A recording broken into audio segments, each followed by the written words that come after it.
വാർത്തകളുടെ വിശദാംശങ്ങളിലേക്ക്. തിരുവനന്തപുരത്ത് നിന്ന് കഴിഞ്ഞ ദിവസം പിടിയിലായ Sayyid Muhammad ആദിലിന് IS ബന്ധമെന്ന ATS. Ernakulam ATS കേന്ദ്രത്തിൽ ആദിലിനെ കൂടുതൽ ചോദ്യം ചെയ്യുകയാണ്. IS ഘടകം രൂപീകരിക്കാൻ ശ്രമം നടത്തിയെന്നും ഇതിന്റെ ഭാഗമായി സോഷ്യൽ മീഡിയയിൽ വ്യാപക പ്രചാരണം നടത്തിയെന്നും കണ്ടെത്തിയിട്ടുണ്ട്. പ്രോജക്ട് ഹൾക്കിന്റെ ഭാഗമായി എടുത്ത കേസിലാണ് നടപടി. ഈ കേസിൽ ഉൾപ്പെട്ട മറ്റു പ്രതികളെ ATS നേരത്തെ അറസ്റ്റ് ചെയ്ത് ചോദ്യം ചെയ്തിരുന്നു. കഴിഞ്ഞ ബുധനാഴ്ച ഉച്ചയ്ക്ക് ഒരു മണിയോടെയാണ് തിരുവനന്തപുരം രാജ്യാന്തര വിമാനത്താവളത്തിൽ നിന്ന് എറണാകുളം മൂവാറ്റുപുഴ സ്വദേശിയായ സയ്യിദ് മുഹമ്മദ് ആദിൽ എന്ന വ്യക്തിയെ പിടികൂടുന്നത്. അവിടെ നിന്ന് വലിയതുറ പോലീസിനെ കൈമാറുകയായിരുന്നു. നേരത്തെ ലുക്കൌട്ട് സർക്കുലർ ഇയാൾക്കെതിരെ നിലനിൽക്കുന്ന ഒരു പശ്ചാത്തലത്തിലാണ് വിമാനത്താവളത്തിൽ എത്തിയ ഉടനെ കൃത്യമായി അലർട്ട് ലഭിക്കുകയും അങ്ങനെ പോലീസിന് വിവരം കൈമാറുകയും ചെയ്തത്. അതായത് ഇയാൾ സൗദി അറേബ്യയിൽ താമസിക്കുന്ന സമയത്താണ് ഇയാൾക്കെതിരെ ലുക്കൌട്ട് സർക്കുലർ പുറപ്പെടുവിച്ചിരിക്കുന്നത്. ഇയാൾക്കെതിരെ നേരത്തെ രജിസ്റ്റർ ചെയ്ത കേസിൽ മറ്റ് പ്രതികളെ, അതായത് സമൂഹ മാധ്യമങ്ങളിലൂടെ IS ആശയങ്ങൾ പ്രചരിപ്പിക്കുന്നതിന് ബോധപൂർവമായ നീക്കം നടത്തി എന്നതാണ് പ്രധാനപ്പെട്ട ആക്ഷേപം. ഈ കേസുമായി ബന്ധപ്പെട്ട് മറ്റുള്ളവരെ നേരത്തെ അറസ്റ്റ് ചെയ്യുകയും അവരെ വിശദമായി ചോദ്യം ചെയ്യുകയും ഒക്കെ ചെയ്തതാണ്. പക്ഷേ ഈ സയ്യിദ് മുഹമ്മദ് ആദിലിനെ പിടികൂടാൻ കഴിഞ്ഞിരുന്നില്ല. അതിനിടയിലാണ് ഇയാൾ ഇന്ത്യയിലേക്ക് എത്തിയിട്ടുണ്ട് എന്ന പ്രധാനപ്പെട്ട വിവരം ലഭിക്കുകയും തിരുവനന്തപുരം രാജ്യാന്തര വിമാനത്താവളത്തിൽ നിന്ന് കഴിഞ്ഞ ദിവസം ഉച്ചയോടെ പിടികൂടുകയും ചെയ്തത്. വലിയതുറ പോലീസിന്റെ പിടിയിലായ സയ്യിദിനെ പ്രാഥമികമായ ചോദ്യം ചെയ്യലിന് ശേഷം ATSന് കൈമാറുകയായിരുന്നു. ATSന്റെ കൊച്ചിയിലെ ഓഫീസിലെത്തിച്ചാണ് വിശദമായ ചോദ്യം ചെയ്യൽ നടക്കുന്നത്. എത്ര വർഷമായി ഇത്തരത്തിൽ ISന്റെ ആശയങ്ങളിൽ ആകൃഷ്ടനായി ഇങ്ങനെയുള്ള പ്രവർത്തനങ്ങൾ, സമൂഹ മാധ്യമങ്ങളുടെ IS ആശയങ്ങൾ പ്രചരിപ്പിക്കുന്നതിന് നീക്കം തുടങ്ങിയിട്ട് മറ്റ് ആരൊക്കെ ഇത്തരത്തിലുള്ള സഹായം നൽകുന്നതിനായി സംസ്ഥാനത്തിനകത്ത് നിന്ന് സയ്യിദ് മുഹമ്മദിനൊപ്പമുണ്ട്, ഇതടക്കമുള്ള കാര്യങ്ങളാണ് ATS പ്രധാനമായി ചോദിച്ചറിയുന്നത്. അതോടൊപ്പം ഈ IS ബന്ധത്തിന്റെ പേരിൽ സിറിയ ഉൾപ്പെടെയുള്ള ഏതെങ്കിലും രാജ്യങ്ങളിൽ സന്ദർശനം നടത്തിയിട്ടുണ്ടോ, മറ്റേതെങ്കിലും തരത്തിലുള്ള ഇടപാടുകളുടെ ഭാഗമായിട്ടുണ്ടോ, ഇതടക്കമുള്ള കാര്യങ്ങളിലൊക്കെ വ്യക്തത വരുത്തുന്നതിന് വേണ്ടിയാണ് വിശദമായ ചോദ്യം ചെയ്യൽ പുരോഗമിക്കുന്നത്. UAPA ചുമത്തിക്കൊണ്ടാണ് ഈ കേസ് നേരത്തെ രജിസ്റ്റർ ചെയ്തത്. ആ കേസിലാണ് എറണാകുളം മൂവാറ്റുപുഴ സ്വദേശിയായ സയ്യിദ് മുഹമ്മദ് ആദിൽ എന്ന വ്യക്തി കഴിഞ്ഞ ദിവസം പിടിയിലായിരിക്കുന്നത്. വിജയചിത്രം ജനനായകന് പ്രദർശന അനുമതി. സെൻസർ ബോർഡിന് തിരിച്ചടിയായി UA സർട്ടിഫിക്കറ്റ് നൽകാൻ മദ്രാസ് ഹൈക്കോടതി ഉത്തരവിറക്കി. ഇതോടെ സിനിമയുടെ റിലീസ് തീയതി ഉടനെ നിർമ്മാതാക്കൾ പ്രഖ്യാപിക്കും. അതേസമയം ഹൈക്കോടതി ഉത്തരവിനെതിരെ അപ്പീൽ നൽകി സെൻസർ ബോർഡിന്റെ നീക്കം. അതീവ നാടകീയമായ നീക്കങ്ങളാണ് മദ്രാസ് ഹൈക്കോടതിയിൽ ഇന്ന് രാവിലെ അരങ്ങേറിയത്. 10:30 ഈ ചിത്രവുമായി ബന്ധപ്പെട്ട് പ്രദർശനാനുമതിയുമായി ബന്ധപ്പെട്ട് വിധി വരുമെന്ന വാർത്ത കഴിഞ്ഞ ദിവസങ്ങളിൽ തന്നെ വന്നിരുന്നു. 10:40 ഈ സിനിമയ്ക്ക് പ്രദർശനാനുമതി, ജനനായകൻ പ്രദർശനാനുമതി നൽകും എന്നുള്ള വിധിയാണ് PT ആശ അധ്യക്ഷയായ ബെഞ്ച് നൽകിയത്. എന്നാൽ അത് ആഘോഷിക്കാൻ തയ്യാറെടുത്തുനിന്ന് വിജയ് ആരാധകർ ജനുവരി 14 ഇത് ചിത്രം റിലീസ് എത്തുമെന്ന് അറിയിച്ച ഡിസ്ട്രിബ്യൂട്ടർമാർ, അവരെ എല്ലാവരെയും വളരെ വേഗത്തിലാണ് സെൻസർ ബോർഡ് വീണ്ടും ഞെട്ടിച്ചത്. ഇത് പിന്നീട് ഒരു യുദ്ധമായി മാറുകയായിരുന്നു. കാരണം അപ്പീലുമായി വീണ്ടും സെൻസർ ബോർഡ് രംഗത്തെത്തി. സെൻസർ ബോർഡ് അപ്പീൽ നൽകുകയാണ് ചെയ്തത്.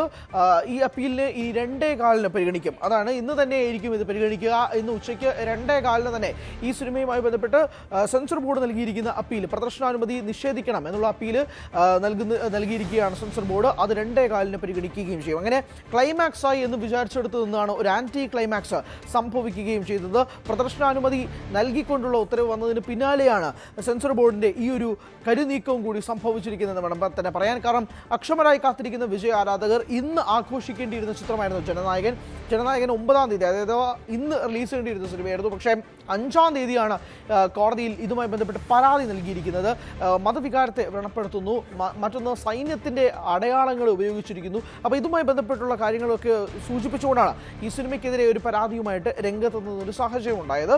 പക്ഷേ 9-ാം തീയതി, അതായത് ഇന്ന് ഈ സിനിമയുമായി ബന്ധപ്പെട്ട് വിധി വരുമെന്ന് കഴിഞ്ഞ ദിവസങ്ങളിൽ കോടതിയുടെ ഭാഗത്ത് നിന്ന് ഒരു അറിയിപ്പുണ്ടായിരുന്നു. അതിന് പിന്നാലെ ഈ സിനിമയുടെ നിർമ്മാതാക്കൾ ഈ സിനിമയുടെ പ്രദർശനം മാറ്റിവെച്ചിരിക്കുന്നു എന്ന് ഔദ്യോഗികമായി അറിയിക്കുകയായിരുന്നു. പക്ഷേ എന്നാണ് ആ ദിവസം എന്നത് അവരെ അറിയിച്ചിരുന്നില്ല. കാരണം ഈ കോടതി വിധി വന്നതിന് ശേഷമായിരിക്കണമല്ലോ അതിനെപ്പറ്റിയുള്ള കാര്യങ്ങൾ അറിയാൻ സാധിക്കുക. പക്ഷേ പ്രദർശനാനുമതി കിട്ടിയതിന് പിന്നാലെ 14-ാം തീയതി അവർ റിലീസ് ചെയ്ത് ഫിക്സ് ചെയ്തിരുന്നെങ്കിൽ പോലുമാണ് അസാധാരണ നീക്കം സെൻസർ ബോർഡ് നടത്തിയിരിക്കുന്നത്. ആ സെൻസർ ബോർഡിന്റെ അപ്പീൽ 2:15 ഇന്ന് ഉച്ചയ്ക്ക് പരിഗണിക്കുമെന്നുള്ളതാണ് മനസ്സിലാകുന്നത്. അതുകൊണ്ട് ഇന്ന് തന്നെ ഈ കേസുമായി ബന്ധപ്പെട്ടുള്ള തീരുമാനം ഉണ്ടാകുമെന്ന് മനസ്സിലാക്കുന്നു. ഇനി അഥവാ സെൻസർ ബോർഡിന് അവിടെയും തിരിച്ചടിയാണ് കിട്ടുന്നതെങ്കിൽ ചിലപ്പോൾ സുപ്രീം കോടതിയിലേക്ക് വരെ പോകാനുള്ള സാധ്യതകൾ കൂടിയുണ്ട്. കാരണം ഇതിന്റെ പ്രദർശനം തടയണം എന്നുള്ള സെൻസർ ബോർഡിന്റെ വാശി തന്നെയാണ് ഈ അനുമതി കിട്ടിയതിന് പിന്നാലെ തന്നെ ഈ ഒരു അപ്പീലുമായിട്ട് സെൻസർ ബോർഡ് അടുത്ത നിമിഷം തന്നെ എത്തിയത് എന്നതും കൂടി മനസ്സിലാക്കണം. അതുകൊണ്ട് തന്നെ ഇതിങ്ങനെ എത്ര നാൾ തുടരുമെന്നുള്ള ചോദ്യവും കൂടി നിൽക്കുമ്പോഴാണ് വളരെ നിർണായകമായ മണിക്കൂറുകളിലേക്ക് ജനനായകൻ ടീം മുന്നോട്ട് പോകുന്നത്. Vijay versus central board of film certification എന്നുള്ള രീതിയിലേക്ക് കാര്യം മാറിക്കൊണ്ടിരിക്കുകയാണ്. UDF അധികാരത്തിൽ വന്നാൽ ജമാഅത്തെ ഇസ്ലാമി ആഭ്യന്തര വകുപ്പിന്റെ ചുമതല വഹിക്കുമെന്ന AK ബാലന്റെ പരാമർശത്തിൽ CPM-ൽ ഭിന്നത. ബാലന്റെ നിലപാട് തള്ളിയ സംസ്ഥാന സെക്രട്ടറി MV ഗോവിന്ദൻ തിരുവനന്തപുരം ജില്ലാ കമ്മിറ്റി യോഗത്തിൽ രൂക്ഷ വിമർശനം ഉന്നയിച്ചു. പരാമർശം നിരുത്തരവാദപരമാണെന്നും പാർട്ടി അതിനെ തള്ളിക്കളയുന്നതായും MV ഗോവിന്ദൻ ജില്ലാ കമ്മിറ്റിയെ അറിയിച്ചു. AK ബാലൻ പറഞ്ഞത് അനുഭവത്തിന്റെ വെളിച്ചത്തിലാകുമെന്നായിരുന്നു മുഖ്യമന്ത്രിയുടെ പ്രതികരണം. ഇന്നത്തെ കേരളം നമ്മുടെ രാജ്യത്തിന് മുന്നിലൊരു മാതൃകയാണ്. അതായത് വർഗീയ സംഘർഷങ്ങളില്ല, വർഗീയ കലാപങ്ങളില്ല. എന്നാൽ അതിൽ നിന്ന് വ്യത്യസ്തമായ ചിത്രം കേരളത്തിലുണ്ടായിരുന്നു. അതാണ് സഖാവ് AK ബാലൻ ഓർമ്മിപ്പിച്ചത് എന്നാണ് ഞാൻ കരുതുന്നത്. ജമാഅത്തെ ഇസ്ലാമിയുമായി ബന്ധപ്പെട്ട് AK ബാലൻ നടത്തിയ പ്രസ്താവനയെ മുഖ്യമന്ത്രി പിണറായി വിജയൻ പൂർണ്ണമായും തള്ളിപ്പറഞ്ഞില്ല. മാറാട് ഉൾപ്പെടെയുള്ള കാര്യങ്ങൾ ചൂണ്ടിക്കാട്ടിയാണ്, മാറാട് കലാപം നടന്നപ്പോൾ ഉണ്ടായ സംഭവങ്ങൾ ചൂണ്ടിക്കാട്ടിയാണ്, അന്ന് കോൺഗ്രസ് എടുത്ത നിലപാടുകൾ പറഞ്ഞാണ് ബാലനെ മുഖ്യമന്ത്രി ന്യായീകരിച്ചത്. മാറാട് കലാപം ആവർത്തിച്ചേക്കാമെന്ന ബാലന്റെ പ്രസ്താവനയ്ക്കെതിരെയാണ് വലിയ വിമർശനങ്ങൾ UDF-ഉം അതുപോലെ തന്നെ ജമാഅത്തെ ഇസ്ലാമി അടക്കമുള്ള സംഘടനകളും ഉയർത്തുന്നത്. ഇന്നലെ CPM-ന്റെ സംസ്ഥാന സെക്രട്ടറി MV ഗോവിന്ദൻ തിരുവനന്തപുരത്ത് മാധ്യമങ്ങളെ കാണുമ്പോൾ ബാലനെ പരോക്ഷമായി തള്ളിപ്പറഞ്ഞിരുന്നു. പാർട്ടി നിലപാട് താൻ പറയും, അതാണ് പാർട്ടി നിലപാട് എന്ന് പറഞ്ഞാണ് ബാലന്റെ പ്രസ്താവനയോട് ഉള്ള വിയോജിപ്പ് പരോക്ഷമായെങ്കിലും MV ഗോവിന്ദൻ സൂചിപ്പിച്ചത്. അതിനുശേഷം CPM-ന്റെ ജില്ലാ കമ്മിറ്റി യോഗത്തിൽ പങ്കെടുക്കുമ്പോൾ വലിയ വിമർശനങ്ങൾ AK ബാലന്റെ പ്രസ്താവനയ്ക്കെതിരെ കമ്മിറ്റിയിൽ ഉയർന്നു വന്നു. ആ വിമർശനങ്ങളെ ശരിവെച്ചുകൊണ്ട്, വിമർശനങ്ങൾ ശരിയാണ്, ബാലന്റെ പ്രസ്താവന നിരുത്തരവാദപരമെന്ന നിലപാടാണ് കമ്മിറ്റിയിലും MV ഗോവിന്ദൻ സ്വീകരിച്ചത്. പാലക്കാട് ജില്ലാ കമ്മിറ്റിയിലും AK ബാലന്റെ പ്രസ്താവനകൾ ആരും ഏറ്റുപിടിക്കരുത്, അത് പാർട്ടിക്ക് തിരിച്ചടി ഉണ്ടാക്കും തരത്തിലുള്ള വിമർശനം ഉയർന്നു വന്നിരുന്നു. പക്ഷേ ഇതിലൊരു ഐക്യം CPM-ൽ ഇല്ല എന്നുള്ള ഏറ്റവും പ്രധാനപ്പെട്ട കാര്യം. മുഖ്യമന്ത്രി പിണറായി വിജയൻ ബാലിനെ തള്ളിപ്പറയാത്തതാണ് CPM-ൽ ഒരു ആശയക്കുഴപ്പത്തിനിടയാക്കിയിട്ടുള്ളത്. പ്രതിപക്ഷം ഇപ്പോൾ അതുതന്നെയാണ് ചോദ്യം ചെയ്യുന്നത്. മുഖ്യമന്ത്രി പറയുന്നതാണോ, സംസ്ഥാന സെക്രട്ടറി പറയുന്നതാണോ, ഏതാണ് ഞങ്ങൾ വിശ്വസിക്കേണ്ടെന്ന ചോദ്യമാണ് പ്രതിപക്ഷവും മുന്നോട്ട് വയ്ക്കുന്നത്. ഏതായാലും ജമാഅത്തെ ഇസ്ലാമി അടക്കമുള്ള ന്യൂനപക്ഷ സമുദായങ്ങളിലെ തീവ്ര സംഘടനകളെന്ന് CPM ആരോപിക്കുന്ന സംഘടനകളോട് എടുക്കുന്ന നിലപാടുകൾ പൊതുവിൽ ന്യൂനപക്ഷ വിരുദ്ധ നിലപാടുകളായി ചിത്രീകരിക്കപ്പെടുന്ന ആശങ്ക CPM-നുമുണ്ട്. അത് വലിയൊരു ആശയക്കുഴപ്പവും അവ്യക്തതയും CPM നേതാക്കൾക്കിടയിൽ പൊതുവിലും സൃഷ്ടിക്കപ്പെടുന്നുണ്ട്. ജമാഅത്തെ ഇസ്ലാമിക്കെതിരായ പരാമർശം നടത്തിയ AK ബാലനെ മുഖ്യമന്ത്രി ന്യായീകരിച്ചതിലൂടെ CPM-ന് ഡബിൾ റോളെന്ന് K മുരളീധരൻ. മതപരമായ ചേരിതിരിവുണ്ടാക്കി ഒരുമിപ്പിക്കുക എന്നതാണ് ലക്ഷ്യം. പഴയ ചരിത്രം ആവർത്തിക്കുമെന്ന് പറയുന്നത് കലാപത്തിനുള്ള ആഹ്വാനമെന്നും ഇതിൽ കേസെടുക്കണമെന്നും മുരളീധരൻ ആവശ്യപ്പെട്ടു.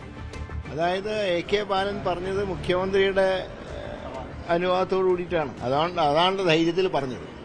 ഇക്കാര്യത്തിൽ മാർക്സിസ്റ്റ് പാർട്ടിയുടെ ഡബിൾ റോളാണ്.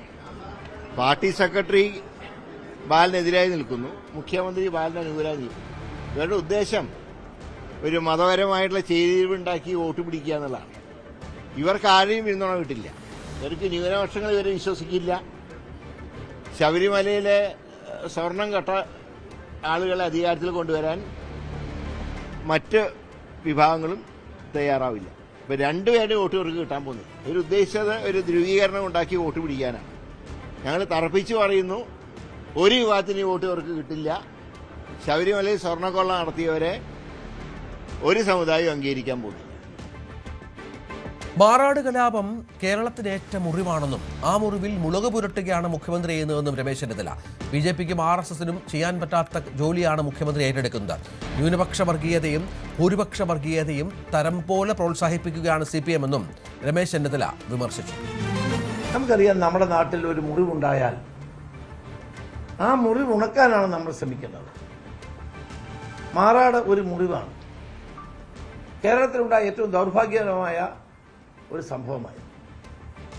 ആ മുറിവിൽ വീണ്ടും വീണ്ടും മുളക് തേക്കുന്ന ജോലിയാണ് കേരളത്തിൻ്റെ മുഖ്യമന്ത്രി ഇപ്പോൾ ചെയ്തുകൊണ്ടിരിക്കുന്നത്. പിണറായി ഭരണത്തിൽ RSS പിടിമുറുക്കുന്നു എന്ന് പറഞ്ഞത് ആരാണ്? ഇടതുപക്ഷ മുന്നണിയുടെ ഘടകകക്ഷികൾക്ക് പോലും ആ അഭിപ്രായമുണ്ട്. JB കോശി കമ്മീഷൻ റിപ്പോർട്ടിൽ മുഖ്യമന്ത്രിയെ തള്ളി ദീപിക ദിനപത്രം. തെരഞ്ഞെടുപ്പ് അടുത്തപ്പോൾ JB കോശി കമ്മീഷൻ റിപ്പോർട്ടിനെ കുറിച്ച് മുഖ്യമന്ത്രി വസ്തുതാവിരുദ്ധമായി സംസാരിക്കുന്നുവെന്നാണ് വിമർശനം. റിപ്പോർട്ടിലെ ശുപാർശകൾ നടപ്പിലാക്കി എന്ന വാദം വസ്തുതാവിരുദ്ധമാണ്. ക്രൈസ്തവ ന്യൂനപക്ഷം വെറും പോഴന്മാരാണെന്ന് മുഖ്യമന്ത്രി കരുതുന്നുവെന്ന് കുറ്റപ്പെടുത്തിയ മുഖപ്രസംഗം റിപ്പോർട്ട് പുറത്തുവിടണമെന്ന ആവശ്യവും മുന്നോട്ട് വച്ചു. SNDP Yogam general secretary Vellappally നടേശനെതിരെ CPM തിരുവനന്തപുരം ജില്ലാ കമ്മിറ്റിയിൽ രൂക്ഷ വിമർശനമുണ്ടായി. വർഗീയ പരാമർശം ആവർത്തിക്കുന്ന വെള്ളാപ്പള്ളിയെ പിന്തുണച്ചാൽ ഇനിയും തിരിച്ചടിയുണ്ടാകും. നായാടി മുതൽ നമ്പൂതിരി വരെയുള്ള ഐക്യത്തിന് ഇറങ്ങിയ വെള്ളാപ്പള്ളിയാണ് വർഗീയ വിഭജനത്തിന് തുടക്കം കുറിച്ചതെന്നും യോഗത്തിൽ വിമർശനം ഉയർന്നു. നിയമസഭാ തെരഞ്ഞെടുപ്പ് ലക്ഷ്യമിട്ട് ഫെബ്രുവരി 1 മുതൽ 15 വരെ LDFന്റെ മേഖലാ ജാഥകൾ. ഇടതുമുന്നണി യോഗത്തിലാണ് മുഖ്യമന്ത്രി ഇക്കാര്യം വ്യക്തമാക്കിയത്. CPM സംസ്ഥാന സെക്രട്ടറി MV ഗോവിന്ദൻ, CPI സംസ്ഥാന secretary Binoy Viswam, Kerala Congress M chairman Jose K Mani എന്നിവർ മേഖലാ ജാഥകൾ നയിക്കും. അതേസമയം തൊണ്ടി മുതൽ തിരിമറി കേസിൽ ശിക്ഷിക്കപ്പെട്ട ആന്റണി രാജു യോഗത്തിൽ പങ്കെടുത്തില്ല. VV അരുൺ ഏറ്റവും പുതിയ വിവരങ്ങൾ പങ്കുവെക്കും. അരുണ്, ഏറ്റവും പ്രധാനപ്പെട്ട തീരുമാനമാണ് മേഖലാ ജാഥകൾ തീരുമാനിക്കുന്നു. തെരഞ്ഞെടുപ്പ് ഒരുക്കത്തിലേക്ക് LDF കടക്കുകയാണല്ലേ?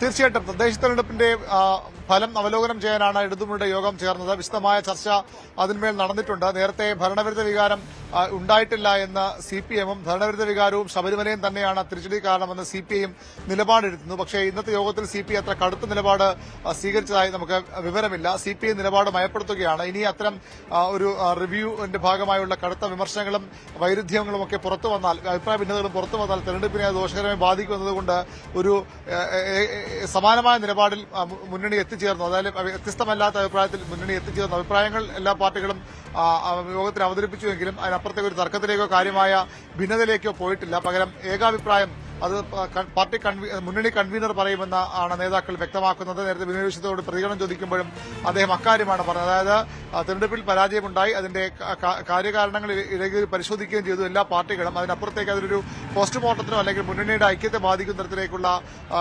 ഇടപെടലുകളിലേക്ക് പോകേണ്ടതില്ല എന്നാണ് മുന്നണിയുടെ പൊതു തീരുമാനമായി വന്നിരിക്കുന്നത്. മാത്രമല്ല ഈ തദ്ദേശ തെരഞ്ഞെടുപ്പിന് അപ്പുറത്തേക്ക് നിയമസഭാ തെരഞ്ഞെടുപ്പിൽ ഒരുക്കങ്ങളും ഈ യോഗത്തിൽ പ്രാഥമിക ചർച്ചയായി. അതിന്റെ ഭാഗമായാണ് 3 മേഖലാ ജാഥകൾ ആരംഭിക്കാൻ തീരുമാനിച്ചിട്ടുള്ളത്.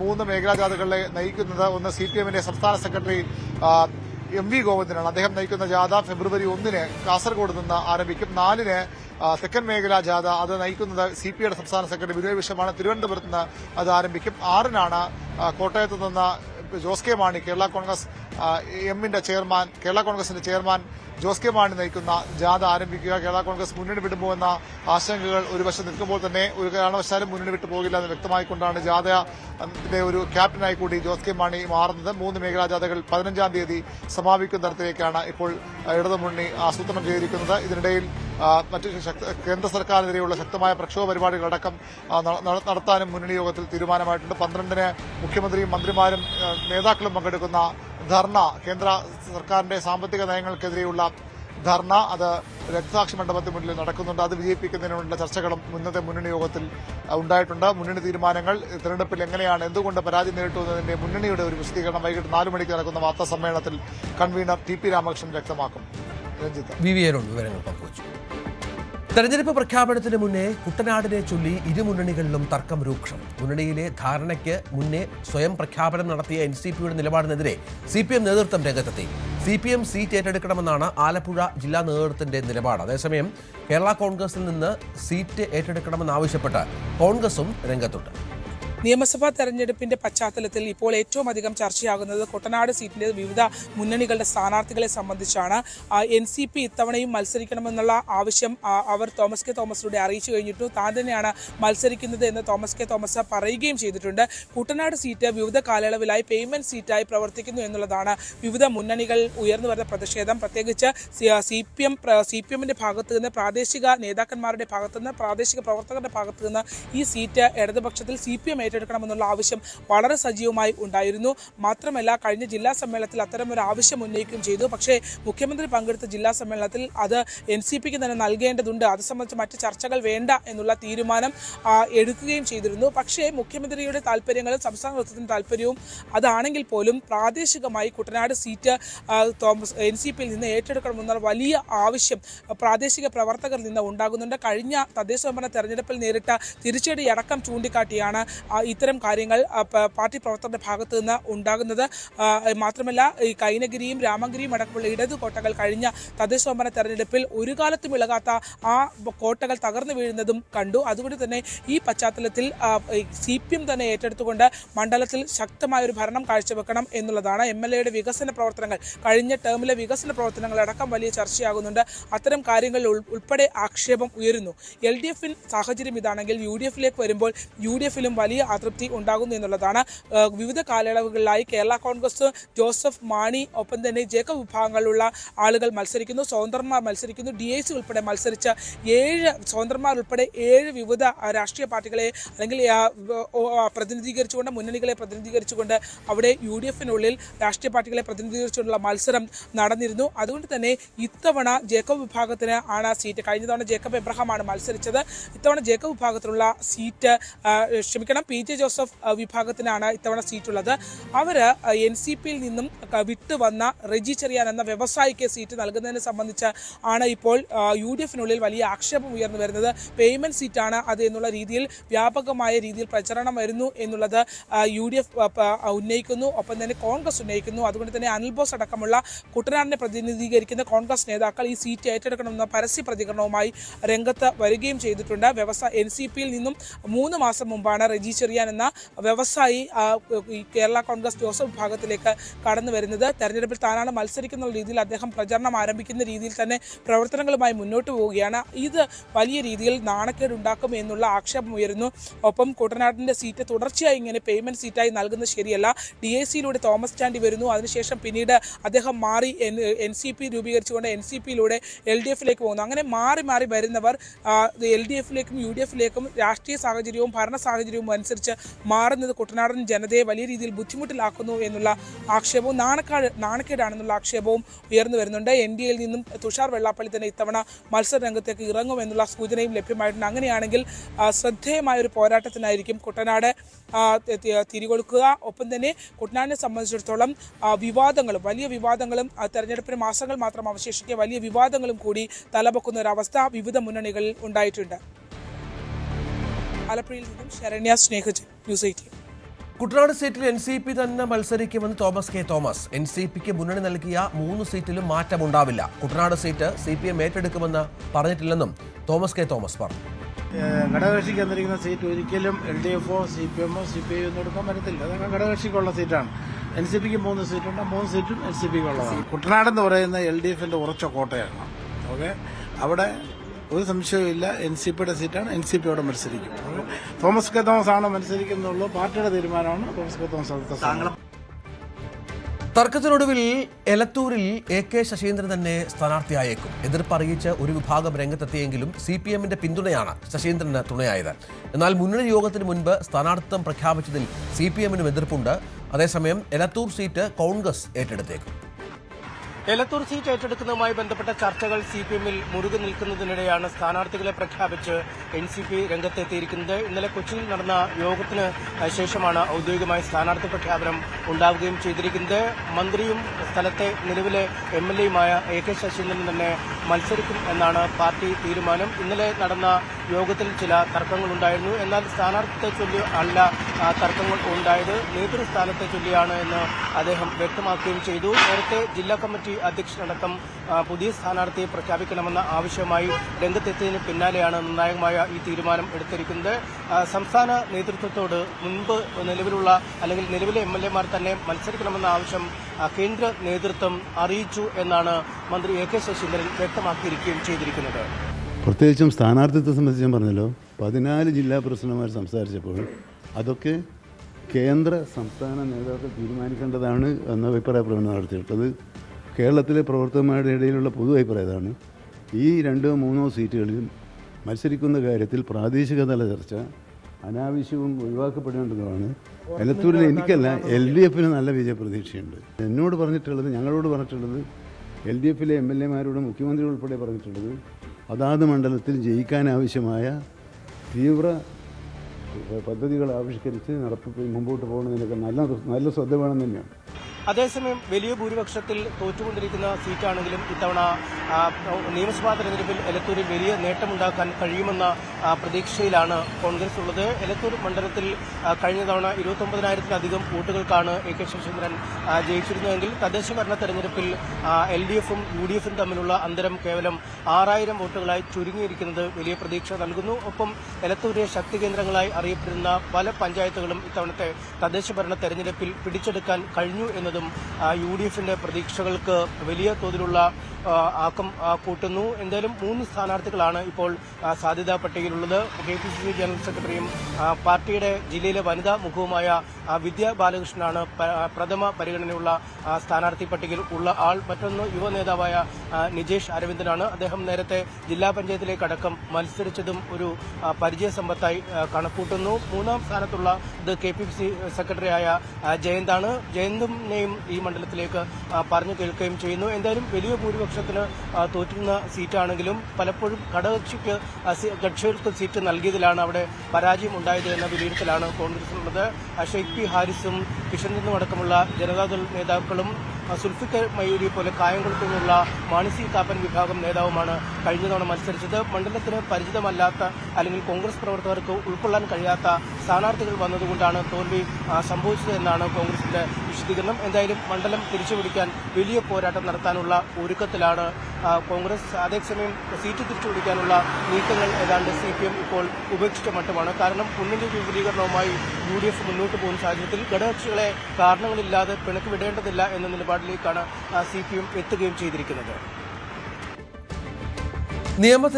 നിയമസഭാ തെരഞ്ഞെടുപ്പിൽ നേമം മണ്ഡലത്തിൽ UDFന് സസ്പെൻസ് സ്ഥാനാർത്ഥി വരുമോ?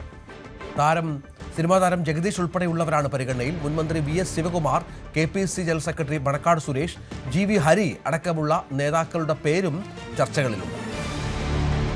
3949 വോട്ടുകൾക്കാണ് കുമ്മനം രാജശേഖരനെ പരാജയപ്പെടുത്തിക്കൊണ്ട് BJPയുടെ ഏക സീറ്റായിരുന്ന നേമം കഴിഞ്ഞ തവണ മന്ത്രി V ശിവൻകുട്ടി പിടിച്ചെടുക്കുന്നത്. നമുക്കറിയാം, വലിയ രാഷ്ട്രീയ പോരാട്ടമാണ് നേമത്ത് നടന്നത്. അന്ന് ഏറെ പിന്നിലായിരുന്ന കോൺഗ്രസ് K മുരളീധരനെ നേമത്ത് മത്സരിപ്പിക്കുക എന്നൊരു സുപ്രധാനമായ ഒരു തീരുമാനം എടുത്തതിലൂടെ ഒരു വലിയ ത്രികോണ മത്സരത്തിന് തന്നെ വഴി തുറക്കുന്ന സാഹചര്യം. അങ്ങനെ K മുരളീധരന് വിജയിക്കാൻ കഴിഞ്ഞില്ല എങ്കിലും BJPയുടെ അക്കൗണ്ട് പൂട്ടിക്കാൻ തനിക്കായി എന്ന ആത്മവിശ്വാസത്തിലായിരുന്നു K മുരളീധരൻ. പക്ഷേ അത് സംസ്ഥാനത്ത് ആകമാനം കോൺഗ്രസിന് ഒരു തരത്തിൽ തിരിച്ചടിയാണ് സമ്മാനിച്ചത് എന്നതാണ് വസ്തുത. അതായത് പല മണ്ഡലങ്ങളിലും BJP അനുകൂല വോട്ടുകൾ അത് ഒരു തരത്തിൽ അല്ലെങ്കിൽ മറ്റൊരു തരത്തിൽ കോൺഗ്രസ് സ്ഥാനാർത്ഥികൾക്ക് ലഭിക്കുന്ന സാഹചര്യങ്ങൾ നേരത്തെ ഉണ്ടായിട്ടുണ്ട്. പക്ഷേ കഴിഞ്ഞ തവണ കുമ്മനം രാജശേഖരനെതിരെ K മുരളീധരനെ മത്സരിപ്പിക്കാനുള്ള UDFന്റെ തീരുമാനം, കോൺഗ്രസിന്റെ സുപ്രധാനമായ തീരുമാനം, അത് വലിയ തരത്തിൽ വോട്ടുകൾ ഏകീകരിക്കുന്ന തരത്തിലേക്ക്, അതായത് മുരളീധരനെ ഏത് വിധേനയും പരാജയപ്പെടുത്തണം, BJPയുടെ ഒരു ബദ്ധശത്രുവായി K മുരളീധരൻ മാറുന്ന സാഹചര്യം, അത് സംസ്ഥാനത്ത് മുഴുവൻ അതിന്റെ പ്രതിഫലനങ്ങൾ ഉണ്ടാകുന്ന പശ്ചാത്തലമൊക്കെ കണ്ടതാണ്. പിന്നീട് K മുരളീധരൻ ആവർത്തിച്ച് പറഞ്ഞുകൊണ്ടേയിരിക്കുകയാണ് BJPയുമായി ഒരു വിട്ടുവീഴ്ചയ്ക്കും താനില്ല, BJPയെ മുഖ്യ ശത്രുസ്ഥാനത്ത് തന്നെയാണ് രാഷ്ട്രീയമായി കാണുന്നത് എന്നൊക്കെ. അദ്ദേഹത്തിന്റെ സഹോദരി BJPയുടെ ഭാഗമായി പോകുമ്പോഴും അത് വലിയ തരത്തിലുള്ള ചർച്ചകൾക്ക് വഴിവെച്ച സാഹചര്യമൊക്കെ നമ്മൾ നേരത്തെ ചർച്ച ചെയ്തിട്ടുണ്ട്. എന്തായാലും ഇത്തവണത്തെ തെരഞ്ഞെടുപ്പിനെ ശ്രദ്ധേയമാക്കി മാറ്റുന്നത് BJPയുടെ സംസ്ഥാന അധ്യക്ഷൻ രാജീവ് ചന്ദ്രശേഖർ അവിടെ മത്സരിച്ചേക്കുമെന്ന് ഏറെക്കുറെ ഉറപ്പായി കഴിഞ്ഞു. മന്ത്രി ശിവൻകുട്ടി അദ്ദേഹം ഇനിയൊരു മത്സരത്തിന് അവിടേക്കില്ല എന്ന തരത്തിലേക്ക് ചില പ്രസ്താവനകൾ നടത്തിയിരുന്നെങ്കിലും നേതൃത്വത്തിന്റെ തീരുമാനം അതല്ല. V ശിവൻകുട്ടി പിണറായി മന്ത്രിസഭയിലെ സ്റ്റാർ മന്ത്രിയാണ്. അതുകൊണ്ട് തന്നെ V ശിവൻകുട്ടിയെ വീണ്ടും മത്സരരംഗത്ത് ഇറക്കണമെന്ന തീരുമാനത്തിലാണ് ജില്ലാ നേതൃത്വം. അങ്ങനെയെങ്കിൽ V ശിവൻകുട്ടി തന്നെ CPMന് വേണ്ടി ഇടതുപക്ഷ സ്ഥാനാർത്ഥിയായി അവിടെ മത്സരരംഗത്തിറങ്ങും. ശേഷിക്കുന്നത് UDF ആരെ കളത്തിറക്കുമെന്ന ചോദ്യമാണ്. അവിടെ 2 പേരുകളാണ് പ്രധാനമായി പറഞ്ഞു കേൾക്കുന്നത്. അതിൽ ഒന്ന് GV ഹരി, മറ്റൊന്ന് മണക്കാട് സുരേഷ്. മണക്കാട് സുരേഷ് KPCCയുടെ ജനറൽ സെക്രട്ടറിയാണ്. നിലവിലെ പട്ടികയിൽ ജനറൽ സെക്രട്ടറിയായി വന്ന KC വേണുഗോപാലിന്റെ വിശ്വസ്തനാണ് മണക്കാട് സുരേഷ്. GV ഹരി ജവഹർ മാലബെഞ്ചിന്റെ പ്രവർത്തനങ്ങളെ സംസ്ഥാനത്ത് ഏകോപിപ്പിക്കുന്ന പ്രധാനപ്പെട്ട ചുമതലയിലുള്ള നേതാവ് കൂടിയാണ്. ഇവരിൽ ആരെ പരിഗണിക്കും എന്നത് നേതൃത്വത്തിന്റെ തീരുമാനമായിരിക്കും. മാത്രമല്ല, സർവേ നടത്തുന്ന ഏജൻസികൾ കൃത്യമായി ഗ്രൂപ്പുകളുടെ രാഷ്ട്രീയ താല്പര്യങ്ങൾക്ക് അപ്പുറത്തേക്ക് ജയസാധ്യത മാത്രം മുന്നിൽ കണ്ടുകൊണ്ടാണ് ഇത്തരം വിഷയങ്ങളിൽ തീരുമാനമെടുക്കുന്നത്. കോൺഗ്രസ് ഒരിക്കലും ഒരു A-ക്ലാസ് മണ്ഡലമായി കരുതുന്ന സ്ഥലമല്ല നേമം. പക്ഷേ കടുത്ത പോരാട്ടം കാഴ്ചവെക്കാൻ ഒരു മികച്ച സ്ഥാനാർത്ഥിയെ നിർത്തിയാൽ കഴിയുമെന്ന കോൺഗ്രസിന് വലിയ ആത്മവിശ്വാസമുണ്ട്. 2021 തെരഞ്ഞെടുപ്പിനെ അത്തരത്തിലാണ് കോൺഗ്രസ് നോക്കിക്കാണുന്നത്. അങ്ങനെയെങ്കിൽ പാർട്ടിയിൽ നിന്ന് തന്നെയുള്ള പ്രധാനപ്പെട്ട നേതാക്കളെ വിട്ട് മറ്റൊരു പുതുമുഖത്തെ അന്വേഷിക്കുമോ? ഇതടക്കമുള്ള കാര്യങ്ങളിൽ വലിയ തരത്തിലുള്ള ചർച്ചകൾ പുരോഗമിക്കുന്നുണ്ട്. എന്തായാലും നിലവിൽ മണക്കാട് സുരേഷിന്റെയും GV ഹരിയുടെയും പേരുകൾക്കാണ് നേമം മണ്ഡലത്തിൽ മുൻതൂക്കം എന്ന സൂചനകളാണ് പുറത്തുവരുന്നത്. റെജി ലൂക്കോസിനെ മത്സരിപ്പിക്കാൻ BJP ഏറ്റുമാനൂരോ കടുത്തുരുത്തിയിലോ സീറ്റ് നൽകാനാണ് ആലോചന. മറ്റു മുന്നണികളുടെ സ്ഥാനാർത്ഥികളെ കൂടി പരിഗണിച്ച് ആകും മണ്ഡലത്തിന്റെ കാര്യത്തിൽ അന്തിമ തീരുമാനം. സാമുദായിക സമവാക്യം കൂടി നോക്കിയാകും പ്രഖ്യാപനം. കടുത്തുരുത്തി മണ്ഡലത്തിൽ റെജി ലൂക്കോസിനെ കളത്തിലിറക്കാനുള്ള നീക്കങ്ങളാണ് BJPയിൽ ആലോചനകളാണ് നടക്കുന്നതെന്നാണ് നമുക്ക് ഏറ്റവും ഒടുവിൽ ലഭ്യമാകുന്ന വിവരം. പ്രത്യേകിച്ച് BJPക്ക് അവിടെ കഴിഞ്ഞ തവണ ജില്ലാ അധ്യക്ഷൻ ലിജിൻ ലാൽ ആയിരുന്നു മത്സരിച്ചിരുന്നത്. ഒരുപക്ഷെ ലിജിൻ ലാൽ ഇത്തവണ മറ്റൊരു മണ്ഡലത്തിൽ ആയിരിക്കും മത്സരിക്കാൻ സാധ്യതയുള്ളത്. അതുകൊണ്ട് തന്നെ അവിടെയുള്ള ക്രൈസ്തവ സമൂഹത്തിന് കാര്യമായ സ്വാധീനമുള്ളൊരു മണ്ഡലം കൂടിയാണ് കടുത്തുരുത്തി. മാത്രമല്ല, ക്നാനായ കത്തോലിക്ക സഭയ്ക്കും വലിയ സ്വാധീനം, വലിയ വോട്ട് ബാങ്കായി അവർ നിൽക്കുന്ന ഒരു മണ്ഡലം കൂടിയാണ്. അതുകൊണ്ട് തന്നെയാണ് ആ സഭയിൽ നിന്നുള്ള ആളെന്നുള്ള നിലയിൽ കൂടി റെജി ലൂക്കോസിനെ കടുത്തുരുത്തിയിൽ മത്സരിപ്പിക്കാനുള്ള ആലോചനകൾ നടക്കുന്നത്. മറ്റൊന്നുള്ളത്, ഏറ്റുമാനൂരും റെജിയുടെ പേര് പരിഗണനയിലുണ്ട്. അതിനൊരു പ്രധാനപ്പെട്ട കാരണം ഒരുപക്ഷെ കോൺഗ്രസ് സീറ്റ് ഏറ്റെടുക്കാനുള്ള ചില നീക്കങ്ങൾ നടക്കുന്നുണ്ടായിരുന്നു ജോസഫ് ഗ്രൂപ്പിന്റെ കയ്യിൽ നിന്ന്. അങ്ങനെ വന്നാൽ നാട്ടകം സുരേഷോ അതല്ലെങ്കിൽ കുമരകത്ത് നിന്ന് മത്സരിച്ച് വിജയിച്ച PK വൈശാഖിൻ്റെ ഒക്കെ പേരുകൾ അവിടെ ഉയർന്നു വരുന്നുണ്ട്. ആ ഘട്ടത്തിൽ ക്രിസ്ത്യൻ വിഭാഗത്തിൽ നിന്ന് മറ്റ് രണ്ട് VN വാസവനും ഈ നാട്ടക സുരേഷോ അല്ലെ PK വൈശാഖോ ഒക്കെയാണ് മത്സരിക്കുന്നതെങ്കിൽ ക്രിസ്ത്യൻ വിഭാഗത്തിൽ നിന്നുള്ള റെജി ലൂക്കോസിനെ സ്ഥാനാർത്ഥിയാക്കിയാൽ അവിടെ കാര്യമായി മുന്നോട്ട് പോകാൻ കഴിയുമെന്ന് BJP കണക്കുകൂട്ടുന്നുണ്ട്. കഴിഞ്ഞ 2016 തെരഞ്ഞെടുപ്പിൽ AG തങ്കപ്പൻ BDJSന് വേണ്ടി നേടിയ ഏതാണ്ട് 30,000-ഓളം വോട്ടുകളാണ് ഇതുവരെയുള്ള ഏറ്റവും മികച്ച ഒരു പെർഫോമൻസായി ഏറ്റുമാനൂരിൽ നിൽക്കുകയും ചെയ്യുന്നത്. എന്തായാലും റെജി ലൂക്കോസ് കോട്ടയത്ത് നിന്ന് ഏതെങ്കിലും ഒരു മണ്ഡലത്തിൽ, പ്രത്യേകിച്ച് കടുത്തുരുത്തിയിൽ നിന്ന് തന്നെ മത്സരിക്കും എന്നുള്ള സൂചനകൾ തന്നെയാണ് നമുക്ക് ഇപ്പോൾ ലഭിക്കുന്നത്. അതിനുവേണ്ടിയുള്ള ചരടുവലികൾ BJPയിൽ, അതായത് കൂടിയാലോചനകളും കാര്യങ്ങളും മറ്റും BJPയിൽ ശക്തമായി തുടരുകയാണ്. തെരഞ്ഞെടുപ്പിൽ മത്സരിക്കുന്നതിന്റെ മുന്നൊരുക്കം തുടങ്ങി കോൺഗ്രസ് MLA അൻവർ സാദത്ത്. സ്വന്തം പേരിലുള്ള കേസുകളുടെ കണക്ക് തേടി DGP കത്ത് നൽകി. തെരഞ്ഞെടുപ്പ് ആവേശത്തിനാണ് കേസ് വിവരങ്ങൾ ആവശ്യപ്പെടുന്നത് എന്നാണ് അൻവർ സാദത്തിന്റെ കത്തിൽ പറയുന്നത്. സാധാരണ സ്ഥാനാർത്ഥിത്വം പ്രഖ്യാപിച്ച ശേഷമാണ് പോലീസിൽ ഈ അപേക്ഷ നൽകുക. എന്നാൽ തെരഞ്ഞെടുപ്പിന് 2 മാസം മുൻപ് തന്നെ സീറ്റ് ഉറപ്പിക്കുകയാണ് അൻവർ സാദത്ത്. മറ്റു വാർത്തയിലേക്ക്. കർണാടക കേരള പോര് വീണ്ടും. കേരള നിയമസഭ പാസാക്കിയ മലയാള ഭാഷാ ബില്ലിനെതിരെ കർണാടക മുഖ്യമന്ത്രി സിദ്ധരാമയ്യ രംഗത്തെത്തി. ഭാഷാ ന്യൂനപക്ഷങ്ങളുടെ അവകാശങ്ങൾ ലംഘിക്കുന്നതാണ് മലയാള ഭാഷാ ബില്ലെന്നാണ് കർണാടകയുടെ ആരോപണം. സമാന ആവശ്യവുമായി കഴിഞ്ഞ ദിവസം കർണാടകയിൽ നിന്നുള്ള സംഘടനകൾ കേരള ഗവർണറുമായി കൂടിക്കാഴ്ച നടത്തിയിരുന്നു. അതേസമയം മലയാള ഭാഷാ സംരക്ഷണത്തിനായി നിയമത്തിൽ നിന്ന് പിന്നോട്ടില്ലെന്നാണ് സർക്കാരിന്റെ നിലപാട്. ഈ സൈത്ത് വിവരങ്ങൾ പങ്കുവെക്കും. സൈത്ത്, കർണാടക കേരള പോര് പല വിഷയങ്ങളിൽ ഇതിനു മുമ്പും സംഭവിച്ചിട്ടുണ്ട്. ഇതിപ്പോൾ ഭാഷാപരമായ ഒരു പ്രശ്നമാണ്. എന്താണ് വിശദാംശങ്ങൾ? രഞ്ജിത്ത്, ഇത് വലിയ ഗുരുതരമായ ഒരു തർക്കത്തിലേക്ക് പോകുമെന്നതാണ് നിലവിൽ പുറത്തു വരുന്ന സൂചനകൾ. ഇതിന് രാഷ്ട്രീയ പശ്ചാത്തലമുണ്ട്, ഒപ്പം തന്നെ അവിടുത്തെ സംഘടനകളുടെ സമ്മർദ്ദവുമുണ്ട്. അതായത് സംസ്ഥാനം പാസാക്കിയ ഒരു വലിയ പ്രോജക്റ്റായിരുന്നു മലയാള ഭാഷാ ബില്ല്. കഴിഞ്ഞ നിയമസഭാ സെഷനിലാണ് ഈ ഒരു ബില്ല് പാസാക്കിയത്. മലയാള ഭാഷയുടെ സംരക്ഷണവും പ്രചരണവുമാണ് കേരളം ഇതിലൂടെ ലക്ഷ്യമിടുന്നത്. ഇതിൽ പ്രധാനമായി നിർദ്ദേശിക്കുന്ന ഒരു കാര്യം, കേരളത്തിലെ എല്ലാ സ്കൂളുകളിലും പ്രൈമറി തലം മുതൽ മലയാള ഭാഷ 1ാം ഭാഷയാക്കിക്കൊണ്ടുള്ള ഒരു നിർബന്ധിത നിയമം കൂടിയാണ് ഇതിൽ ഉൾപ്പെടുന്നത്. ഇതിൽ പ്രകാരം കേരളത്തിൻ്റെ ഭാഷാ ന്യൂനപക്ഷങ്ങളുള്ള കർണാടക, തമിഴ്നാട് അതിർത്തി മേഖലകളിൽ ഇത് ഗുരുതരമായ പ്രത്യാഘാതം ഉണ്ടാക്കുമെന്നതാണ് പ്രധാനമായും ഉണ്ടാകുന്ന ഒരു ആരോപണം. ഇതിൽ ഇപ്പോൾ കർണാടക സർക്കാർ ഉന്നയിക്കുന്ന ആക്ഷേപം ഇങ്ങനെയാണ്: ഇത് ഭാഷാ ന്യൂനപക്ഷങ്ങളുടെ അവകാശം മേലുള്ള ലംഘനമാണ് സംഭവിക്കുന്ന കാര്യം. കാരണം ഇതിൽ ഭാഷാ ന്യൂനപക്ഷങ്ങൾക്ക് സ്വന്തം ഭാഷയിൽ വിദ്യാഭ്യാസം നടത്തുന്നതിനും സംസാരിക്കുന്നതിനും ഭരണഘടന തന്നെ അനുമതി നൽകുന്നുണ്ട്. അതിൻ്റെ ലംഘനമാണ് ഉണ്ടാകുന്നത്. അതുകൊണ്ട് കേരളം ഈ മലയാള ഭാഷാ ബില്ല് പിൻവലിക്കണമെന്ന ആവശ്യമാണ് കർണാടക സർക്കാർ മുന്നോട്ട് വച്ചിരിക്കുന്നത്. അതാണ് പ്രധാനമായും ഉന്നയിക്കുന്ന ഒരു പ്രധാനപ്പെട്ട കാര്യം. ഇത് സിദ്ധരാമയ്യ ഔദ്യോഗികമായി തന്നെ ഈ ആവശ്യം ഉന്നയിക്കുന്നു എന്ന് മാത്രമല്ല, അവിടെ ബോർഡർ സംഘടനകളെ ഉൾപ്പെടുത്തിക്കൊണ്ട് കഴിഞ്ഞ ദിവസം സർക്കാരിൻ്റെ പ്രതിനിധികൾ കേരള ഗവർണർ രാജേന്ദ്ര ആർലേക്കറെ കാസർഗോഡ് വെച്ച് കൂടിക്കാഴ്ച നടത്തുകയും ചെയ്തിട്ടുണ്ട്. കാരണം ഗവർണർക്ക് മേലും സമ്മർദ്ദം ഉയർത്തുകയാണ്. കാരണം ഗവർണർ ഈ ബില്ലിൽ ഒപ്പിടരുത്, നിയമസഭ പാസാക്കിയ ബില്ല് ഇപ്പോൾ ഗവർണറുടെ പരിഗണനയിലാണ്, ഈ ബില്ലിൽ ഒപ്പിടരുത് എന്ന വാദമാണിപ്പോൾ കർണാടക സർക്കാർ ഉന്നയിക്കുന്നത്. ഈ വാദം ഒരേ സമയം സംസ്ഥാനത്ത് കേരള സർക്കാരിന് മേൽ രാഷ്ട്രീയ സമ്മർദ്ദമായും അതേസമയം ഗവർണർക്ക് മേലും മറ്റൊരു സമ്മർദ്ദമായി കൂടി ചെലുത്തിക്കൊണ്ടാണ് ഇപ്പോൾ ഈ നീക്കം ഉണ്ടാവുന്നത് എന്നതാണ് ശ്രദ്ധേയമായൊരു കാര്യം. അതേസമയം കേരളത്തിൻ്റെ ഈ നിലപാട് ശ്രദ്ധേയമാണ്. കേരളം പറയുന്നത് ഇത് ഭാഷാ ന്യൂനപക്ഷങ്ങളുടെ അവകാശമേൽ ഒരു ലംഘനവും നടത്തുന്നതല്ല ഈ നിയമം. കേരളം ഈ നിയമം പുറപ്പെടുവിക്കുന്നതിന് കൃത്യമായ ചില ലക്ഷ്യങ്ങളുണ്ട്. മലയാള ഭാഷയുടെ സംരക്ഷണമാണ് ലക്ഷ്യം. തമിഴ്നാടും കർണാടകവും അടക്കമുള്ള സംസ്ഥാനങ്ങൾ അവരുടെ ഭാഷ സംരക്ഷിക്കുന്നതിന് വേണ്ടി സമാനമായ നിയമങ്ങൾ പാസ്സാക്കിയിട്ടുണ്ട്. അതുകൊണ്ട് കേരളത്തിൻ്റെ നിയമത്തിൽ മറ്റൊരു ചട്ടലംഘനവും ഉണ്ടായിട്ടില്ല എന്ന് പറയുന്നു. ഒപ്പം തന്നെ ഭാഷാ ന്യൂനപക്ഷങ്ങളുടെ അത്തരം മീഡിയം സ്കൂളുകളിൽ പ്രത്യേക ഇളവ് അനുവദിക്കുന്ന കാര്യവും ഉറപ്പ് നൽകിയിട്ടുണ്ട് എന്നതുകൂടി സർക്കാർ വാദിക്കുന്നുണ്ട്. പക്ഷേ ഇതൊരു രാഷ്ട്രീയ തർക്കമായി തന്നെ തുടരുന്നു എന്നതാണ് സാഹചര്യം. ഇനി ഇതിൻ്റെ മറ്റൊരു വശത്തിലേക്ക് വരുമ്പോൾ ഇതിൻ്റെ മറ്റൊരു രാഷ്ട്രീയ പശ്ചാത്തലം കൂടിയുണ്ട്. നമുക്കറിയാം, ഈ കർണാടക സർക്കാരിൻ്റെ ബുൾഡോസർ രാജ് എന്ന് ആരോപിച്ചുകൊണ്ട് അടുത്തിടെ കേരള സർക്കാർ ബംഗളൂരുവിലെ ചില ഒഴിപ്പിക്കൽ നടപടികൾക്കെതിരെ അതിശക്തമായി തന്നെ രംഗത്ത് വരുന്ന സാഹചര്യമുണ്ടായി. ഇതിനെ ചൊല്ലി മുഖ്യമന്ത്രി പിണറായി വിജയനും കർണാടക മുഖ്യമന്ത്രി സിദ്ധരാമയ്യയും തമ്മിലുള്ള വാക്പോരും കഴിഞ്ഞ ദിവസങ്ങളിൽ ഉയർന്നതാണ്.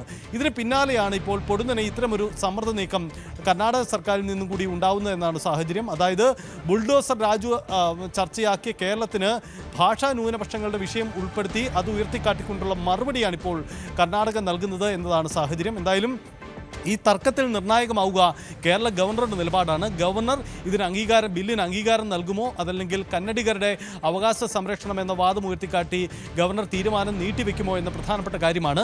കഴിഞ്ഞ ദിവസം കൂടിക്കാഴ്ച നടത്തിയ കർണാടക സർക്കാർ പ്രതിനിധികൾക്ക് ഇക്കാര്യങ്ങൾ അവരുടെ ആവശ്യം കൂടി പരിഗണിച്ചുകൊണ്ടുള്ള തീരുമാനമായിരിക്കും തൻ്റെ ഭാഗത്ത് ഉണ്ടാവുക എന്ന ഉറപ്പാണ് കഴിഞ്ഞ ദിവസം കേരള ഗവർണർ പങ്കുവച്ചത്. അതോടുകൂടി ഇനി തീരുമാനം ഗവർണറുടെ കോർട്ടിലാണ് എന്നതാണ് സാഹചര്യം. അങ്ങനെയെങ്കിൽ കേരളത്തിൻ്റെ പൊതുവിൽ അംഗീകരിക്കപ്പെടും, വേഗത്തിൽ ഒപ്പിടുമെന്ന് കരുതപ്പെട്ട ഒരു ബില്ലിന്മേൽ മറ്റൊരു വിവാദം കൂടി ഉയരുന്നു എന്നതാണ് സാഹചര്യം. എന്ന് മാത്രമല്ല, നിയമസഭാ തെരഞ്ഞെടുപ്പിന്റെ പശ്ചാത്തലത്തിൽ കേരളത്തിൽ ഇരു സംസ്ഥാനങ്ങൾ തമ്മിൽ ഏറ്റുമുട്ടുന്ന മറ്റൊരു വിഷയം കൂടിയായി ഇത് മാറുകയും ചെയ്യുന്നുണ്ട്.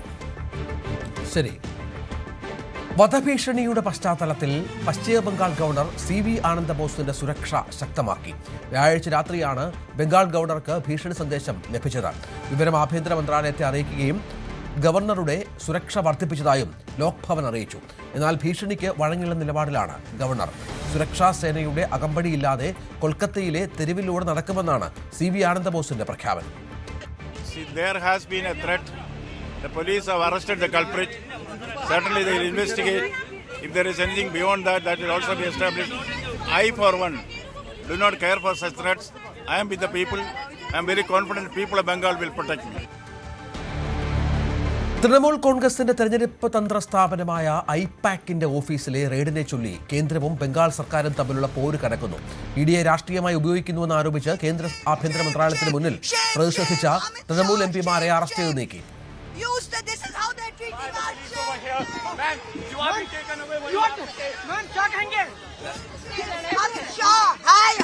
ईडी को लुटेरा डकैती करके हमारा इंफॉर्मेशन ले रहा है. बंगाल में हम जीतेंगे, जो भी कर ले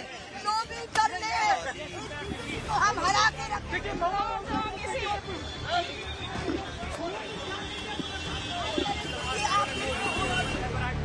ഇഡി നടപടിക്കെതിരെ മമതാ ബാനർജി ഇന്ന് കൊൽക്കത്തയിൽ അല്പസമയത്തിനകം പ്രതിഷേധം നടത്തും. തെരഞ്ഞെടുപ്പ് അടുത്ത ബംഗാളിൽ ഇതോടെ മമതയും കേന്ദ്രവും തമ്മിൽ പുതിയ പോർമുഖം തുറന്നിരിക്കുകയാണ്. ER രാഗേഷ് വിവരങ്ങളുമായി ചേരുകയാണ്.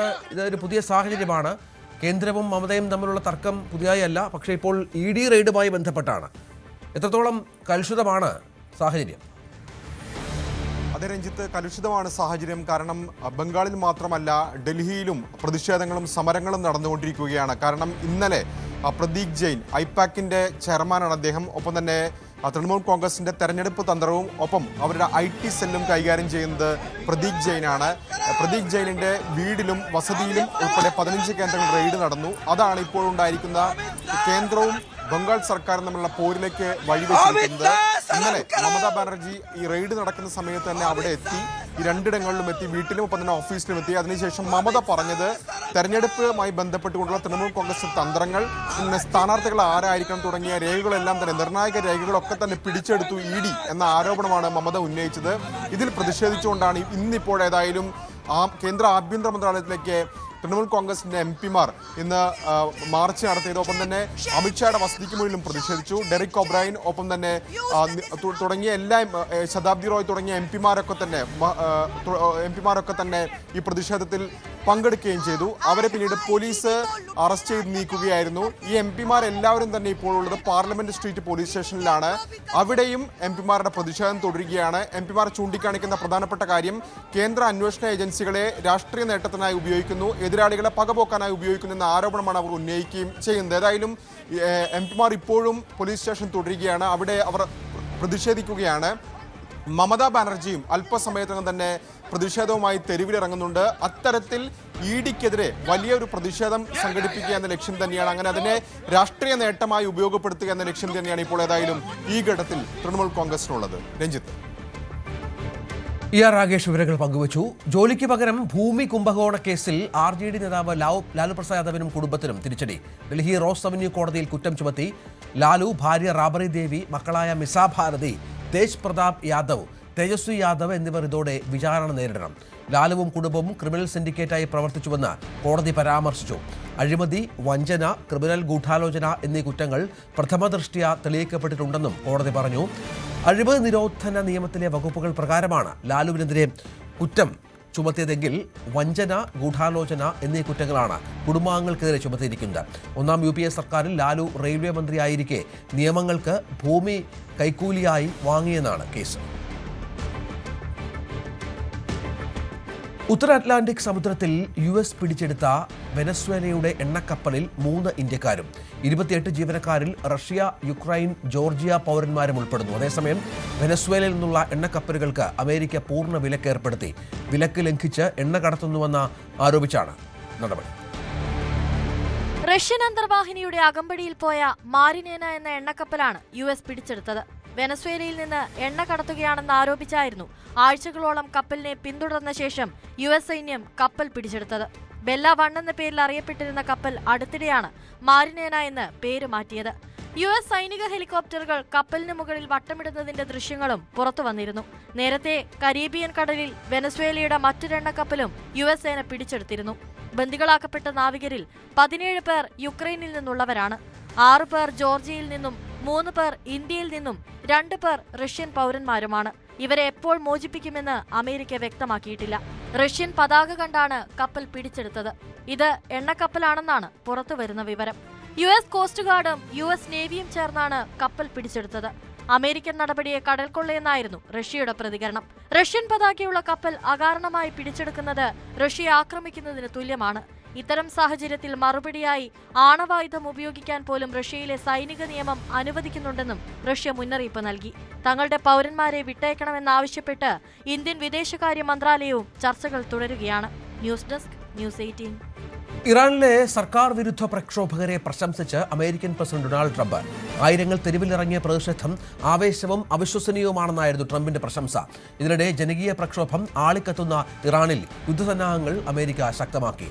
US പോർ വിമാനങ്ങളടക്കം മധ്യേഷ്യ ലക്ഷ്യമാക്കി എത്തിത്തുടങ്ങിയെന്നാണ് വിവരം. കഴിഞ്ഞ 11 ദിവസമായി ഇറാനിൽ തുടരുന്ന പ്രക്ഷോഭം അക്രമാസക്തമായതോടെയാണ് ഭരണകൂടം കടുത്ത നടപടികളിലേക്ക് കടന്നത്. സാമ്പത്തിക മാന്ദ്യത്തിനും വിലക്കയറ്റത്തിനുമെതിരെ തെരുവിലിറങ്ങിയ ജനങ്ങളെ അടിച്ചമർത്തുന്നതിന്റെ ഭാഗമായി രാജ്യത്തിന്റെ ഭൂരിഭാഗം പ്രദേശങ്ങളിലും വാർത്താവിനിമയ ബന്ധങ്ങൾ പൂർണ്ണമായും തടസ്സപ്പെടുത്തി. ഇന്റർനെറ്റ് സേവനങ്ങളും ലാൻഡ് ലൈൻ കണക്ഷനുകളും വിച്ഛേദിച്ചതിനു പുറമെ സാറ്റലൈറ്റ് സിഗ്നലുകൾ ജാം ചെയ്യാനും അധികൃതർ ശ്രമിക്കുന്നതായാണ് റിപ്പോർട്ട്. ഇതിനോടകം നിരവധി പേർ കൊല്ലപ്പെട്ടു. 2260 പേരെ അറസ്റ്റ് ചെയ്തിട്ടുണ്ട്. പ്രക്ഷോഭം ഇറാന്റെ 31 പ്രവിശ്യകളിലെ 100-ലേറെ നഗരങ്ങളിലേക്കും പട്ടണങ്ങളിലേക്കും വ്യാപിച്ചു. ട്രാബിസ് അന്താരാഷ്ട്ര വിമാനത്താവളത്തിലെ സർവീസുകൾ നിർത്തിവെച്ചതായും വിവരമുണ്ട്. ഇതിനിടെ ഇസ്ലാമിക റിപ്പബ്ലിക്കിന് അന്ത്യം കുറിക്കാനായി ജനങ്ങൾ തെരുവിലിറങ്ങണമെന്ന് മുൻ ഇറാൻ പ്രസിഡന്റിന്റെ മകൻ റേസ പഹ്ലവി സമൂഹ മാധ്യമങ്ങളിലൂടെ ആഹ്വാനം ചെയ്തു. അതേസമയം ഇറാനിൽ ആക്രമണം നടത്താൻ അമേരിക്ക പദ്ധതിയിടുന്നതായി സൂചനകളും ശക്തമാകുന്നുണ്ട്. ബ്രിട്ടനിലെ വ്യോമതാവളങ്ങളിലേക്കും ഖത്തറിലെ അൽ-ഉദൈദ് വ്യോമതാവളത്തിലേക്കും അമേരിക്കൻ യുദ്ധവിമാനങ്ങൾ എത്തിയതായാണ് വിവരം. ബ്രിട്ടനിലെ RAF എയർഫോഴ്സ് മെൽഡൺ ഹാൾ, ലേക്കൻ ഹീത്ത് എന്നീ വ്യോമതാവളങ്ങളിലേക്കാണ് US വിമാനങ്ങൾ എത്തിയത്. യൂറോപ്പിലെയും മധ്യേഷ്യയിലെയും US സൈനിക നീക്കങ്ങൾക്ക് ഉപയോഗിക്കുന്ന വ്യോമതാവളങ്ങളാണ് ഇവ. ബ്രിട്ടനിലെത്തിയ വിമാനങ്ങളിൽ പലതും അമേരിക്കയുടെ 160ാമത് സ്പെഷ്യൽ ഓപ്പറേഷൻസ് ഏവിയേഷൻസ് റെജിമെന്റുമായി ബന്ധപ്പെട്ടതാണ്. രാത്രികാലങ്ങളിൽ രഹസ്യമായി ശത്രുമേഖലകളിൽ സൈനികരെ എത്തിക്കുന്നതിൽ വൈദഗ്ധ്യമുള്ള വിഭാഗമാണിത്. News desk, News 18. ഗീതു മോഹൻദാസിന്റെ ടോക്സിക് സിനിമയിലെ വീഡിയോയെ പിന്തുണച്ച് റിമ കല്ലിങ്കൽ. ചിത്രത്തിന്റെ ടീസറിൽ വിവാദമായ നായകന്റെ ഇൻട്രോ സീനിനെ അശ്ലീലം എന്ന് വിളിച്ച് അധിക്ഷേപിക്കുന്നവർക്ക് മറുപടി എന്ന രീതിയിൽ ഒരു ഇൻസ്റ്റാഗ്രാം പേജിൽ വന്ന കുറിപ്പ് പങ്കുവച്ചാണ് റിമ പിന്തുണ അറിയിച്ചത്. കഴിഞ്ഞ ദിവസം റിലീസ് ചെയ്ത ടീസർ സമൂഹ മാധ്യമങ്ങളിൽ നെഗറ്റീവ് രീതിയിൽ വൈറലായിരുന്നു. ഹരികൃഷ്ണൻ ശരിയാണ്. ഹരികൃഷ്ണൻ, ഈ വിഷയം നേരത്തെ തന്നെ ആദ്യത്തെ ടീസറും രണ്ടാമത്തെ ടീസറും വിവാദമായ പശ്ചാത്തലമുണ്ട്. ഇതിനെതിരെ ചില സംവിധായകർ ഒക്കെ രംഗത്ത് വന്ന പശ്ചാത്തലമൊക്കെ ഉണ്ടായിരുന്നു. ഇപ്പോൾ എന്താണ് ഇതിന്റെ പുതിയ അപ്ഡേഷൻ? രഞ്ജിത്ത്, ഇത് കഴിഞ്ഞ ദിവസമായിരുന്നു ടോക്സിക് എന്ന സിനിമയിലെ നായകനായ യഷിന്റെ പിറന്നാൾ. ഈ യഷിന്റെ പിറന്നാൾ ദിനത്തോടനുബന്ധിച്ചാണ് ടോക്സിക് സിനിമയിലെ അണിയർ പ്രവർത്തകർ ഈ വീഡിയോ പുറത്തുവിട്ടത്. കഴിഞ്ഞ വർഷവും ഇതുപോലെ യഷിന്റെ പിറന്നാൾ ദിനത്തിൽ ഒരു വീഡിയോ പുറത്തു വന്നിരുന്നു. അന്നും ഇതുപോലെ സ്ത്രീകളെ ഒബ്ജക്ടിഫൈ ചെയ്യുന്നു എന്നുള്ള ഒരു വ്യാഖ്യാനം സമൂഹ മാധ്യമങ്ങളിൽ ഉണ്ടായിരുന്നു. കഴിഞ്ഞ ദിവസം ഇറങ്ങിയ വീഡിയോയിലും അതേ രീതിയിലുള്ള വിമർശനങ്ങൾ ഗീതു മോഹൻദാസ് നേരിടേണ്ടിയും വന്നു.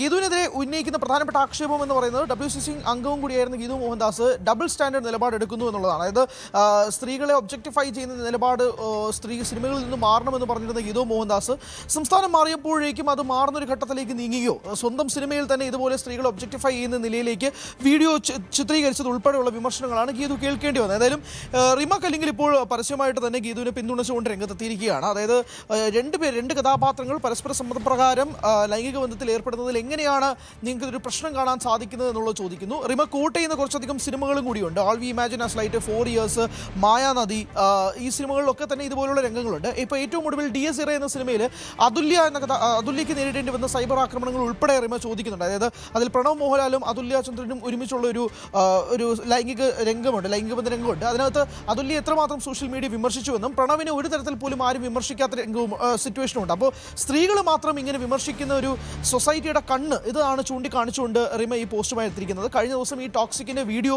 പുറത്തു വന്നതിന് പിന്നാലെ ഇപ്പോൾ ഏകദേശം 200 മില്യണോളം കാഴ്ചക്കാരായി മാറി. അപ്പോൾ ഒറ്റ ദിവസം കൊണ്ട് 24 മണിക്കൂറിനുള്ളിൽ ആ വീഡിയോ എത്രമാത്രം തരംഗമായി മാറി എന്നുള്ളത് ആ 200 മില്യൺ കാഴ്ചക്കാരെന്ന കണക്കിൽ നിന്ന് തന്നെ വ്യക്തമാണ്.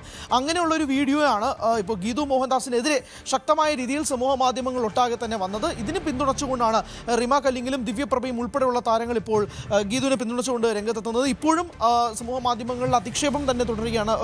വളരെയധികം സോഷ്യൽ മീഡിയ അറ്റാക്ക് തന്നെയാണ് ഗീതു മോഹൻദാസ് ഈ വീഡിയോയുടെ പേരിൽ കേൾക്കേണ്ടി വന്നത്. ഏതായാലും ചിത്രം മാർച്ച് 19 റിലീസിനെത്താൻ പോവുകയാണ്. രഞ്ജിത്ത്, ശരി. ഹരി, വട്ടിയൂർക്കാവ് MLA VK പ്രശാന്തിന്റെ പുതിയ ഓഫീസ് പ്രവർത്തനം തുടങ്ങി. മരുതൻകുഴിയിൽ വൈബ് വട്ടിയൂർക്കാവിന്റെ ഓഫീസിലാകും ഇനി MLA ഓഫീസിന്റെ പ്രവർത്തനം. ശാസ്തമംഗലം കൗൺസിലർ R ശ്രീലേഖയുമായുള്ള തർക്കത്തെ തുടർന്നാണ് MLAക്ക് ഓഫീസ് മാറേണ്ടി വന്നത്. ഓഫീസ് മാറുന്നതാണ് നല്ലതെന്ന് നേതാക്കളുടെ അഭിപ്രായം കണക്കിലെടുത്താണ് തീരുമാനമെന്നും വിവാദങ്ങളിൽ തുടരാൻ താല്പര്യമില്ലെന്നും MLA പറഞ്ഞു. ഓഫീസുമായി ബന്ധപ്പെട്ട് ചില വിവാദങ്ങൾ ഉയർന്നു വന്നു. അപ്പോൾ അതിന്റെ പശ്ചാത്തലത്തിലാണ് നമ്മുടെ പാർട്ടിയായിട്ടൊക്കെ ആലോചിച്ചപ്പോൾ എല്ലാവരും അത് മാറുന്നതായിരിക്കും നല്ലത് എന്നുള്ളൊരു തീരുമാനം വന്നു. കാരണം വട്ടിയൂർക്കാവിൽ ഒരുപാട് വികസന പരിപാടികൾ നടന്നു ഈ കാലയളവിൽ. അപ്പോൾ ആ വികസനങ്ങൾ മറച്ചു പിടിക്കലാണോ ഈ വിവാദങ്ങളുടെ ഉദ്ദേശം എന്നുള്ള ഒരു ചോദ്യം പല കോണുകളിൽ നിന്ന് ഉയർന്നു വന്നു. അപ്പോൾ അതുകൊണ്ട് തന്നെ വിവാദങ്ങൾക്ക് സ്ഥാനമില്ല, ജനങ്ങളുടെ കാര്യം നോക്കലാണ് പ്രധാനമെന്ന് തീരുമാനിച്ചുകൊണ്ടാണ് പുതിയ ഓഫീസിലേക്ക് മാറാൻ വേണ്ടിയിട്ട് തീരുമാനമെടുത്തത്. ശാസ്തമംഗലത്ത് നിന്നും തൊട്ടടുത്ത് തന്നെയുള്ള മരുതൻകുടി ജംഗ്ഷനിലാണ് MLAയുടെ ഓഫീസിന് ഇന്ന് മുതൽ പ്രവർത്തിക്കുക. അപ്പോൾ ഇവിടെ ആളുകൾക്ക് വരാനുള്ള സൗകര്യമുണ്ട്. വട്ടിയൂർക്കാവ് നിയമസഭാ മണ്ഡലം എന്ന് പറയുന്നത് ഏതാണ്ട് 26 കോർപ്പറേഷൻ വാർഡുകൾ ഉൾപ്പെടുന്നതാണ്. അപ്പോൾ ഈ ഭാഗങ്ങളിലെ ജനങ്ങൾക്ക് എത്തിച്ചേരാൻ കഴിയുന്ന ഒരു സൗകര്യമുള്ള ഒരു സ്ഥലത്താണ് ഓഫീസ് പ്രവർത്തിക്കുക. രാവിലെ 10 മണി മുതൽ രാത്രി 9-9:30 മണി വരെ ഈ ഓഫീസ് പ്രവർത്തിക്കുകയാണ്. അപ്പോൾ എല്ലാ ജനങ്ങൾക്കും പ്രയോജനപ്പെടുന്ന നിലയിലാണ് ഈ ഓഫീസ് കൈകാര്യം ചെയ്യാൻ വേണ്ടി ഉദ്ദേശിക്കുന്നത്. വിവാദങ്ങളല്ല, വികസനമാണ് കാര്യം എന്നുള്ളത് ഞങ്ങൾ ഒരിക്കൽ കൂടി അടിവരയിടുകയാണ്. കോഴിക്കോട് കോർപ്പറേഷനിലെ കൌൺസിലർ KC ശോഭിതയ്ക്കെതിരെ DCC അധ്യക്ഷൻ പാറേപ്പടി പരാജയത്തിന്റെ പേരിൽ പാർട്ടിയിൽ ഒറ്റപ്പെടുത്താനും പുകച്ച് പുറത്തിയാടിക്കാനും ശ്രമമെന്ന ശോഭിതയുടെ FB പോസ്റ്റ് അനാവശ്യമെന്ന് പ്രവീൺ കുമാർ പറഞ്ഞു. തിരുത്തിയില്ലെങ്കിൽ നടപടി ഉണ്ടാകുമെന്നാണ് മുന്നറിയിപ്പ്. ഈ ജില്ലയിലെ ആയിരക്കണക്കിന് പാർട്ടി പ്രവർത്തകർ കഠിനാധ്വാനം ചെയ്ത് നേടിയെടുത്ത വിജയമാണ് ജില്ലയിലെ വിജയം. ആ വിജയത്തിന്റെ സൗന്ദര്യം കിട്ടുന്ന നടപടി ഒരാളുടെ ഭാഗത്തുണ്ടാകാൻ പാടില്ല. പാറോപ്പടി തെരഞ്ഞെടുപ്പുമായി ബന്ധപ്പെട്ട അന്വേഷണ കമ്മീഷൻ റിപ്പോർട്ട് എൻ്റെ ബാഗിൽ കിടക്കുകയാണ്. ഞാനിതുവരെ പുറത്തുവിട്ടിട്ടില്ല. അത് അന്വേഷിച്ച രണ്ടാളുകൾക്കും എനിക്കുമല്ലാതെ റിപ്പോർട്ട് എന്താണെന്ന് അറിയില്ല. അതെന്താണെന്നറിയാതെ ഇത്തരം പ്രതികരണം ഒരിക്കലും പാടില്ലാത്തതാണ്. അതുമായി ബന്ധപ്പെട്ട് പത്രങ്ങളിൽ വരുന്ന വാർത്തകളായാലും ഫേസ്ബുക്ക് പോസ്റ്റായാലും തെറ്റായ നടപടിയാണ്. KC ശോഭിത ഒരു ഉത്തരവാദിത്തപ്പെട്ട പാർട്ടി പ്രവർത്തകയാണ്, പ്രതിപക്ഷ നേതാവായിരുന്ന സഭയിൽ. ഈ കാര്യത്തിൽ അവരുടെ ഫേസ്ബുക്ക് പോസ്റ്റ് നടപടി പൂർണ്ണമായും തെറ്റാണ്. ഞാൻ അവരുടെ വിശദീകരണം ചോദിക്കുന്നുണ്ട്. അതവർ തിരുത്തുമെന്നാണ് എൻ്റെ പ്രതീക്ഷ. ഇല്ലെങ്കിൽ പാർട്ടി നേതൃത്വം ആലോചിച്ച് ആരും നടപടി ചെയ്തു. പക്ഷെ അവർ തിരുത്തുമെന്ന് തന്നെയാണ് എൻ്റെ പ്രതീക്ഷ. തിരുവനന്തപുരം ജില്ലാ പഞ്ചായത്തിലെ അഴിമതി അന്വേഷിക്കണമെന്ന CPMൽ ആവശ്യം. സ്ഥാനമൊഴിഞ്ഞ ജില്ലാ പഞ്ചായത്ത് വൈസ് പ്രസിഡന്റാണ് മുൻ പ്രസിഡന്റിന്റെ അഴിമതി അന്വേഷിക്കണമെന്ന് ജില്ലാ കമ്മിറ്റിയിൽ ആവശ്യം ഉന്നയിച്ചത്. മുൻ ഭരണസമിതിയുടെ അഴിമതി പലതവണ പാർട്ടിയുടെ ശ്രദ്ധയിൽപ്പെടുത്തിയിട്ടും ഒരു നടപടിയും സ്വീകരിച്ചില്ല. പരിശോധിച്ചാൽ പുതിയ ഭരണസമിതിക്ക് അഴിമതി ബോധ്യമാകുമെന്നും മുൻ വൈസ് പ്രസിഡന്റ് ആവശ്യപ്പെട്ടു. ആവശ്യത്തോട് ജില്ലാ സെക്രട്ടറി V. ജോയി പ്രതികരിച്ചില്ല. ജില്ലാ പഞ്ചായത്തിനെ കുറിച്ച് ഒന്നും പറയുന്നില്ലെന്നായിരുന്നു മറുപടി. പാലക്കാട് കിടക്കയിൽ മൂത്രമൊഴിച്ചെന്നാരോപിച്ച് 5 വയസ്സുകാരിക്ക് നേരെ രണ്ടാനമ്മയുടെ കൊടും ക്രൂരത. കുട്ടിയുടെ സ്വകാര്യ ഭാഗത്ത് ചട്ടുകം ചൂടാക്കി പൊള്ളിച്ചുവെന്നാണ് പരാതി. സംഭവത്തിൽ കഞ്ചിക്കോട് കിഴക്കേ മുറിയിലെ താമസക്കാരിയായ ബീഹാർ സ്വദേശിനി നൂർ നാസറിനെ വാളയാർ പോലീസ് അറസ്റ്റ് ചെയ്തു. കഴിഞ്ഞ ദിവസം അങ്കണവാടിയിൽ എത്തിയ കുട്ടിക്ക് ഇരിക്കാൻ ബുദ്ധിമുട്ട് നേരിടുന്നത് ശ്രദ്ധയിൽപ്പെട്ട അധ്യാപിക നടത്തിയ പരിശോധനയിലാണ് കുട്ടിയുടെ സ്വകാര്യ ഭാഗത്ത് ഗുരുതരമായി പൊള്ളലേറ്റ സംഭവം കണ്ടെത്തിയത്. ഉടനെ തന്നെ അധ്യാപിക പോലീസിന് വിവരം അറിയിക്കുകയായിരുന്നു. ജുവനൈൽ ജസ്റ്റിസ് ആക്ട് പ്രകാരം കേസെടുത്ത പോലീസ് പ്രതിയെ റിമാൻഡ് ചെയ്തു. പാലക്കാട് മലമ്പുഴയിൽ അധ്യാപകൻ വിദ്യാർത്ഥികളെ മദ്യം നൽകി പീഡിപ്പിച്ച സംഭവത്തിൽ അധ്യാപകനെതിരെ കൂടുതൽ പരാതികൾ. റിമാൻഡിലുള്ള സംസ്കൃത അധ്യാപകൻ അനിലിന്റെ പീഡനത്തിനിരയായ നിരവധി വിദ്യാർത്ഥികൾ പരാതി നൽകി. CWC കൈമാറിയ 5 പേരുടെ പരാതിയിൽ മലമ്പുഴ പോലീസ് കേസെടുത്തു. UP ക്ലാസുകളിലെ ആൺകുട്ടികൾ ആണ് ലൈംഗിക പീഡനത്തിനിരയായത്. ചില കുട്ടികളെ അധ്യാപകൻ താമസിക്കുന്ന സ്ഥലത്തെത്തിച്ചും പീഡിപ്പിച്ചതായാണ് പരാതി. കുട്ടികൾക്ക് CWCയുടെ കൗൺസിലിംഗ് തുടരും. അധ്യാപകന്റെ ഫോൺ ശാസ്ത്രീയ പരിശോധനയ്ക്ക് അയക്കും. തിരുവനന്തപുരം തുമ്പ സെയിന്റ് സേവിയേഴ്സ് കോളേജ് വിദ്യാർത്ഥിനിയോട് മോശമായി പെരുമാറിയ അധ്യാപകൻ അവധിയിൽ പ്രവേശിച്ചു. കോളേജ് അധികൃതരുടെ നിർദ്ദേശപ്രകാരമാണ് അധ്യാപകൻ അവധിയിൽ പോയത്. ചരിത്ര വിഭാഗം മേധാവി രമേശിനെതിരെയാണ് പരാതി. പ്രശ്നത്തിൽ ഉന്നത വിദ്യാഭ്യാസ മന്ത്രിക്ക് പരാതി കിട്ടിയിരുന്നു. മാപ്പ് പറയണമെന്ന വിദ്യാർത്ഥികളുടെ ആവശ്യവും അധ്യാപകൻ അംഗീകരിച്ചില്ല. ഇതോടെ പ്രതിഷേധം ശക്തമായി. ആർത്തവത്തിന്റെ പേരിൽ അധ്യാപകൻ അപമാനിച്ചുവെന്നായിരുന്നു വിദ്യാർത്ഥികളുടെ പരാതി. തൃശൂർ ചൊവ്വന്നൂരിൽ ലഹരി മാഫിയ ആക്രമണം. ചൊവ്വന്നൂർ സമുദ്രനഗറിൽ ഇന്നലെ രാത്രിയാണ് ആക്രമണമുണ്ടായത്. പ്രദേശവാസിയായ മിനിയുടെ വീടിന്റെ ജനൽച്ചില്ലുകൾ സംഘം തകർത്തു. സമുദ്രനഗറിലെ ആളൊഴിഞ്ഞ പറമ്പ് കേന്ദ്രീകരിച്ച് ലഹരി ഉപയോഗം മിനിയുടെ മകൻ ചോദ്യം ചെയ്തിരുന്നു. ഇതിന്റെ പ്രതികാരമായാണ് ആക്രമണമെന്നാണ് പരാതി.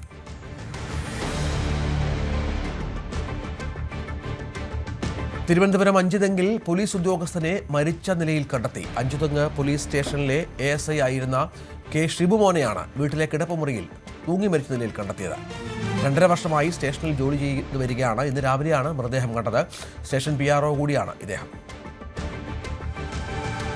ശബരിമല സ്വർണ്ണക്കൊള്ളയിൽ കേസെടുത്ത് എൻഫോഴ്സ്മെന്റ് ഡയറക്ടറേറ്റ് ECIR രജിസ്റ്റർ ചെയ്തു. കള്ളപ്പണം വെളുപ്പിക്കൽ നിരോധന നിയമപ്രകാരമാണ് കേസ്. ED അങ്ങനെ ശബരിമലയിലേക്ക് കൂടി എത്തുന്നു എന്നുള്ള പ്രധാനപ്പെട്ട വിവരമാണ് ഈ ഘട്ടത്തിൽ ലഭ്യമാകുന്നത്. ആജ്ഞ രവീന്ദ്രനുണ്ട്. ആജ്ഞ, വിശദാംശങ്ങൾ.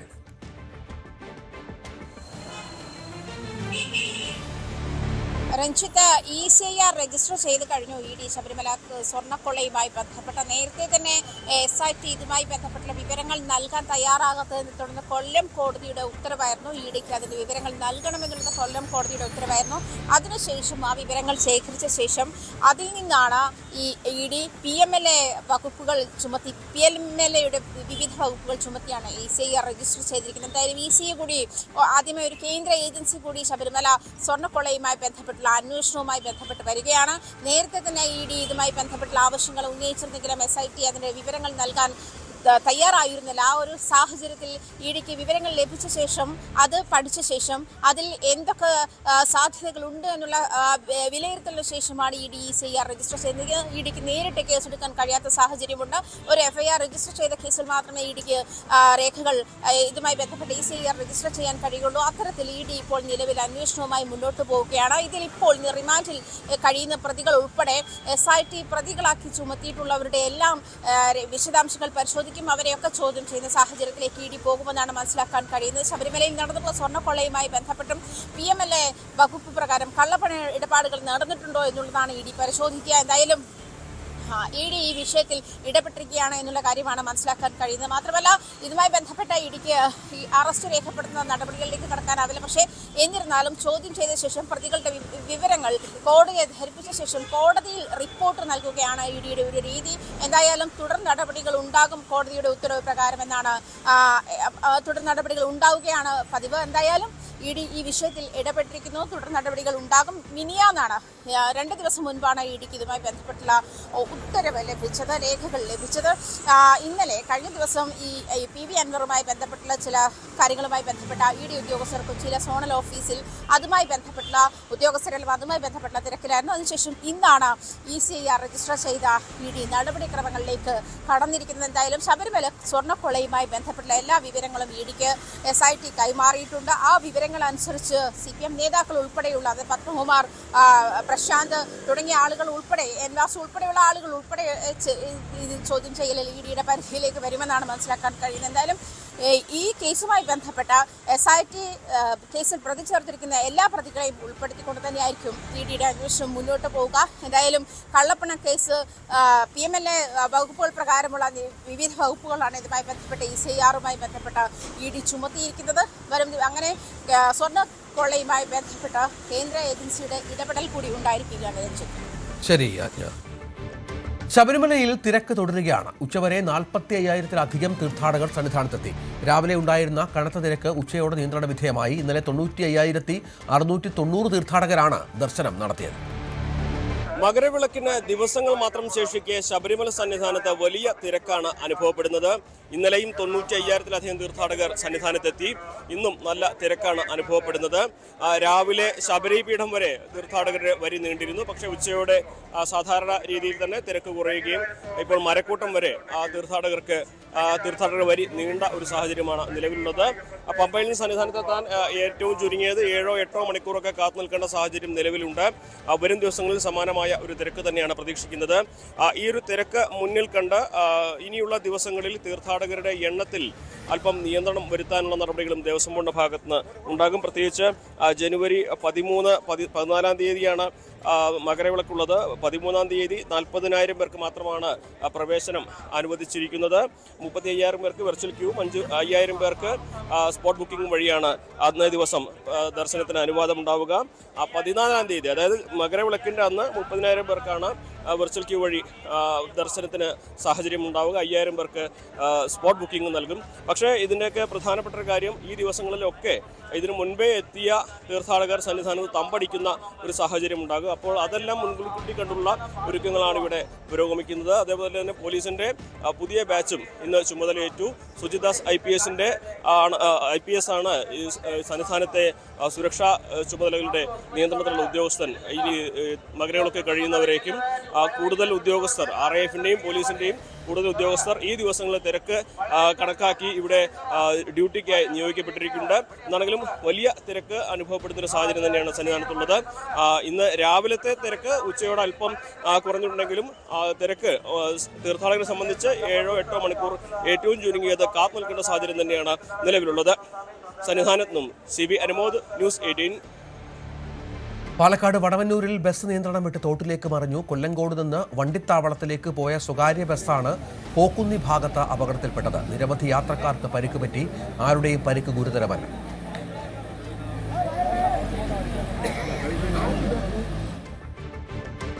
മലപ്പുറം എടവണ്ണപ്പാറയിൽ കാറും ബൈക്കും കൂട്ടിയിടിച്ച് ഒരാൾ മരിച്ചു. മുണ്ടക്കുളം സ്വദേശി സൈബേഷാണ് മരിച്ചത്. ഇന്നലെ രാത്രിയായിരുന്നു അപകടം. പിന്നിലിരുന്ന സുഹൃത്ത് ചികിത്സയിലാണ്.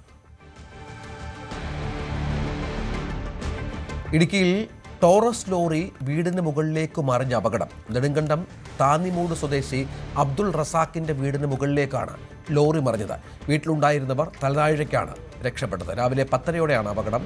റോഡ് പണിക്കായി ലോഡ് കയറ്റി വന്ന ലോറിയാണ് മറിഞ്ഞത്. തമിഴ്നാട്ടിൽ നിന്നും മെറ്റലുമായി എത്തിയ ലോറിയാണ് അപകടമുണ്ടാക്കിയത്. കയറ്റത്തിൽ നിയന്ത്രണം നഷ്ടപ്പെട്ട ലോറി പിന്നോട്ട് നീങ്ങുകയായിരുന്നു. വീട് പൂർണ്ണമായും തകർന്നു. ഇനി സ്വർണം വെള്ളി നിരക്കുകൾ. കവിത ഗോൾഡ് ആൻഡ് ഡയമണ്ട്സ് ഇന്നത്തെ സ്വർണം വെള്ളി നിരക്കുകൾ നിങ്ങൾക്കായി സമർപ്പിക്കുന്നത് Kavitha Gold and Diamonds, the versatile jewellery. സ്വർണം 22 ക്യാരറ്റ് ഗ്രാമിന് 12,715, പവന് 1,01,720. സ്വർണം 18 ക്യാരറ്റ് ഗ്രാമിന് 10,555, പവന് 84,440. വെള്ളി ഗ്രാമിന് 252, കിലോയ്ക്ക് 2,52,000. കവിത ഗോൾഡ് ആൻഡ് ഡയമണ്ട്സ് ഇന്നത്തെ സ്വർണം വെള്ളി നിരക്കുകൾ നിങ്ങൾക്കായി സമർപ്പിച്ചത് Kavitha Gold and Diamonds, the versatile jewellery. Spot live കാണാം. ടോം കുര്യാക്കോസ് ചേരും.